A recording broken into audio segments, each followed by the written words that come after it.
Et voici notre compile, la compile Bad Boy ce matin. C'est la compile du Morning Daddy Full sur Skyrock. Avec Rémi, le roi de l'actu, et on va voyager, on va aller en Russie, on va aller à Lyon et on va aller aux États-Unis d'Amérique. Eh oui. Et on commence par la place numéro 3 de la compile. Numéro 3. Ils ont fait la une de l'actu et où ça? Et en effet, c'est en Russie, ouais. Ah. Ouais, c'est ça, ouais. C'est un prof qui a organisé, en fait, un faux kidnapping. Pour Voilà, faire le donc Bad lui, Boys. Lui, il devait être bien, lui. Tiens. Un faux kidnapping. Alors, en plus, c'est un prof. Hein. Oui. Non, et en plus, attendez, vous avez pas la suite de l'histoire. Il voulait séduire une de ses élèves. Le monsieur, il a quand même 60 ans. Hein. Ah, quand Bon. même. Alors, du coup, le prof et son élève ont été menacés avec une arme, tout ça, avant d'être enfermés ensemble dans une cave et tout. Alors, au bout de 24 Des heures... complices du prof. Exactement. Au bout de 24 heures, il s'est enfui en compagnie de la jeune fille, histoire de lui dire: regarde, je t'ai sauvé, c'est moi le meilleur, je suis un bad boy.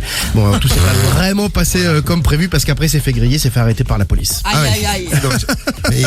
C'est un prof, donc un peu con et pervers aussi. Hein, Eh ouais, c'est ça. 60 ans avec une élève.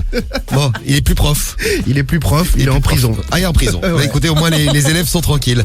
Voilà, le prof bad boy organise un faux kidnapping. Il mérite la place numéro 3. Moi, je vous amenais à Lyon. Numéro 2. Avec Corentin. Corentin, c'est un Lyonnais. Alors, Corentin, il a volé un Samsung Galaxy à la Fnac. Bon, Corentin s'est dit, je suis un thug. Je vais le dire à tout le monde. Et il s'est vanté sur Twitter d'avoir volé le Galaxy à la Fnac. Là, la Fnac a vu le message. Et alors, Corentin a écrit, j'étais à la Fnac, j'ai volé un Samsung Galaxy. Ils l'ont même pas vu, les cons. Par contre, ils l'ont pas vu voler le téléphone. Par contre, ils ont vu son message sur Twitter, la Fnac. Et la Fnac a répondu: vous êtes prié de nous le rendre, ou plus tôt si possible, avant que nous contactions la police. C'est gentil déjà. Hein.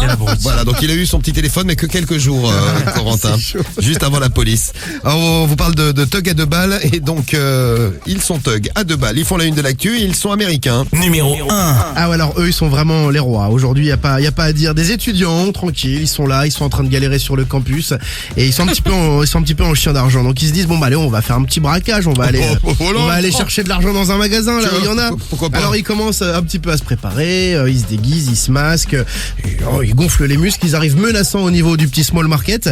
Et donc là ils disent, ouais, l'argent, tout ça, machin. Et puis bah du coup, il y avait un petit chien qui se promenait dans le petit magasin, un Yorkshire. Oh. Tout petit. Oh. Et le Yorkshire, il arrive, lui, il perd pas son courage, il commence à arriver et leur mordre les mollets. Et les mecs se sont barrés. Et le patron, qui était assez hilar de cette situation, en fait, a filmé toute la séquence. Alors les mecs sont devenus la risée du net. Tu m'étonnes. Bah oui, tu m'étonnes. Et- Quand c'est pas Yorkshire, tu pars au courant.